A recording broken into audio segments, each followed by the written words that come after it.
আসসালামু আলাইকুম এভরিওয়ান, সবাই কেমন আছেন? আলহামদুলিল্লাহ আমি কিন্তু অনেক অনেক ভালো আছেন। তো নতুন আরেকটা রেসিপি নিয়ে হাজির হয়েছ। তো এটা কিন্তু কেউ দেখে বুঝতে পারবা না যেটা কী রেসিপি যদি আমি না কও।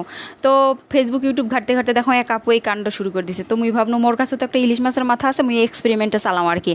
তো যেই কথা সেই কাজ শুরু করে দিন, মুই যেটাই করেন সেটাই মানে কম আর কি সেটাই করার চেষ্টা করো। এই দেখেন মাছের মাথাটা কি সুন্দর করে টুকরা টুকরা করে কাটি নিছো।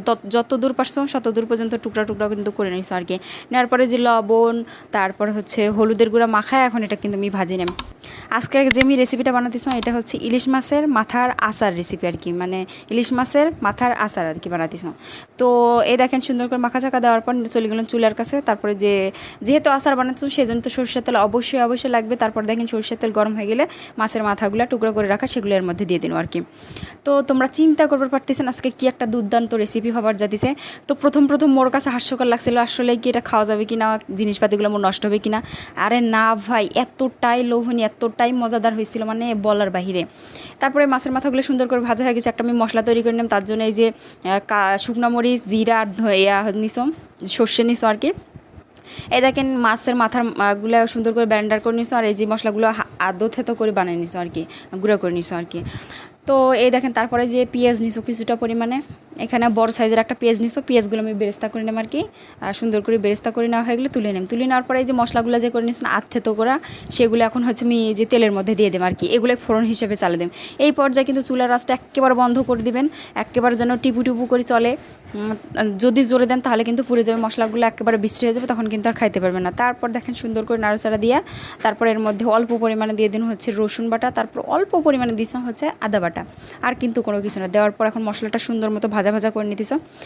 কি সুন্দর মতো ভাজা করে নেওয়া হয়ে গেলে তারপর এর মধ্যে আমি দিয়ে দেন যে আগে থাকতে সেই বাটি রাখছিল, মানে মাছের মাথাগুলো কিন্তু খুব মিহি করে বাটি নেওয়া নাই, একটু দানা দানা কিন্তু আসছিল।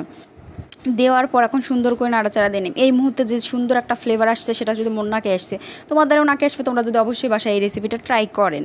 তো দেখেন তারপরে যে সুন্দর মতো নাড়াচাড়া দিয়ে আমি জিনিসটা করে নিতেছি আর কি। চুলা জাল কিন্তু ওই যে আস্তে আস্তে দিতাম, বুঝছেন, জোরে কিন্তু একদমই দিবেন না। তারপরে দেখেন সুন্দর মতো নাড়াচাড়া দেওয়ার পর যখন এই পর্যায়ে চলে আসবে, তারপরে যে আগে থাকতে পেঁয়াজ ভাজি রাখছেন যে বেরেস্তাটা, সেটা এখন আমি এর মধ্যে দিয়ে দেব আর কি। মানে পেঁয়াজ ভাজাটা দিলে আর কি মিষ্টি লাগবে। এই পর্যায়ে কিন্তু চিনি দেওয়া লাগবে না।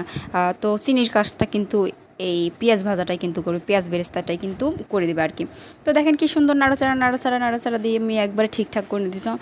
আর একটা পরিমাণে মাছের মাথা, তো সেই জন্য আমি এখানে 3-4 কোয়া আর কি নিছো তেঁতুল নিছো। নেওয়ার পর হাত দিয়ে ডোলে পানি দিয়ে তারপর এর মধ্যে বিসি সহকারে কিন্তু দিয়ে দিছো। দিয়ে দেওয়ার পর সুন্দর মতো মিক্স করে নেব আর কি। এই পর্যায়ে কিন্তু কোনো পানি না, কোনো কিছু না, শুধু আস্তে আস্তে জাল দিয়ে এটাকে আর কি রেডি করে নেওয়া লাগবে। এই পর্যায়ে আমি একটু সুন্দর একটা কালারের জন্য এখানে দিয়ে দিয়েছি হচ্ছে শুকনো মরিচের গুঁড়া, আর দিয়েছি হচ্ছে জিরার গুঁড়া, অল্প পরিমাণে জিরার গুঁড়া দেওয়ার পরে যে সুন্দর মতো নাড়াচাড়া দিয়ে এক করে নিনো আর কি।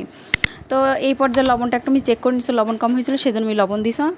তো দেখেন কি সুন্দর দুর্দান্ত রেসিপি রেডি হয়ে গেল। এই রেসিপি বানাইছে, এই রেসিপি খায় মোর হাজবেন্ড তো একবারে মানে কি বানাইছো তুমি, ও তো প্রথমে ধরবে পারে না যে কী বানাইছো, কিন্তু এতটা লোভনীয় এতটা মজাদার হয়েছিল। এতগুলা যে আচার বানাচ্ছো মুই একবার কিন্তু সাবার করে দিছে।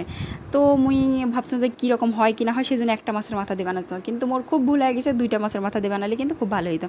এই দেখেন নামানোর পরে যে এরকম হয়েছে, তেলগুলো নিচে জমে গেছে। তারপরে যখন নাড়াচাড়া দিয়ে তোমার আমি দেখাতেছ, এই দেখেন কি সুন্দর তেল বের হয়েছে উপর থেকে। যেহেতু এটা আচার, সরিষার তেল উপরে না ভাসলে কি ভালো লাগে ভাই রে ভাই। এত দুর্দান্ত স্বাদের রেসিপি আমি বানাইছো, মানে কি কম, নিজের প্রশংসায় নিজেই পঞ্চমুখ হয়ে গেছে। এতটাই মজাদার হয়েছিল। তোমরা যদি না বানান তাহলে কিন্তু বুঝতে পারবেন না। তো যাই হোক, নতুন একটা রেসিপি তোমাদের সাথে শেয়ার করুন। রেসিপিটা ভালো লাগলে অবশ্যই লাইক কমেন্ট করে জানাবেন। ইউটিউব চ্যানেলটা আমরা এখন পর্যন্ত যদি সাবস্ক্রাইব না করে থাকেন অবশ্যই করবেন। আল্লাহ হাফেজ।